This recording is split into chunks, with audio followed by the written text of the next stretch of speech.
নমস্কার, এরুচর্চায় সকলকে স্বাগত। আমরা জানি যে জাতীয় শিক্ষানীতি চালু হওয়ার পর থেকেই পরীক্ষা পদ্ধতি বদলে যাচ্ছে এবং পাঠ্যক্রমেও বদল আসছে। তো এই মুহূর্তে পশ্চিমবঙ্গের 2025 সাল থেকেই চালু বদলে যাচ্ছে ষষ্ঠ থেকে অষ্টম শ্রেণীর পাঠ্যক্রম। ষষ্ঠ, সপ্তম, অষ্টম শ্রেণীর পাঠ্যক্রম বদলে যাচ্ছে। বদলাচ্ছে না প্রাথমিক, পঞ্চম শ্রেণী পর্যন্ত এবং নবম দশম। যদি সম্ভব হয় তাহলে বদলে যেতে পারে, বা মুখ্যমন্ত্রীর অনুমতি পেলে বদলে যেতে পারে একাদশ দ্বাদশ শ্রেণীর পাঠ্যক্রমও আগামী বছর থেকেই। তো এই নিয়ে আনন্দবাজার পত্রিকা কি লিখেছে সেটাই আপনাদেরকে শোনাই। বদলাতে পারে ষষ্ঠ থেকে অষ্টম শ্রেণীর পাঠ্যক্রম। ষষ্ঠ থেকে অষ্টম শ্রেণীর পর্যন্ত পাঠ্যক্রম পর্যালোচনার কাজ শুরু করল বিশেষজ্ঞ কমিটি।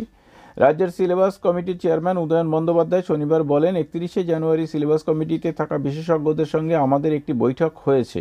ঠিক হয়েছে বিশেষজ্ঞরা ষষ্ঠ থেকে অষ্টম শ্রেণী পর্যন্ত প্রতিটি বিষয়ে পাঠ্যক্রম খুঁটিয়ে দেখে একটি রিপোর্ট দেবেন। পাঠ্যক্রমের কি বদল প্রয়োজন এবং কোনটি বদলের প্রয়োজন নেই তা সবই জানানো হবে রিপোর্টে।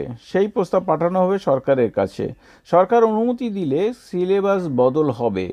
সিলেবাস কমিটির এক কর্তা জানান, জুন মাসের মধ্যে বিশেষজ্ঞ কমিটিকে রিভিউ রিপোর্ট দিতে বলা হয়েছে। সরকারের অনুমতি সাপেক্ষে সিলেবাস বদল হলে পাঠ্য বই ছাপতে দেওয়া হবে। সেই পাঠ্যক্রম 2025 সাল থেকে কার্যকর হবে। আপাতত ষষ্ঠ থেকে অষ্টম শ্রেণীর সিলেবাস বদল হতে পারে, প্রাথমিক বা মাধ্যমিক স্তরে বদল হবে না। এদিকে একাদশ ও দ্বাদশ শ্রেণীর সিলেবাস বদলের প্রস্তাবও দিয়েছে উচ্চ মাধ্যমিক শিক্ষা সংসদ।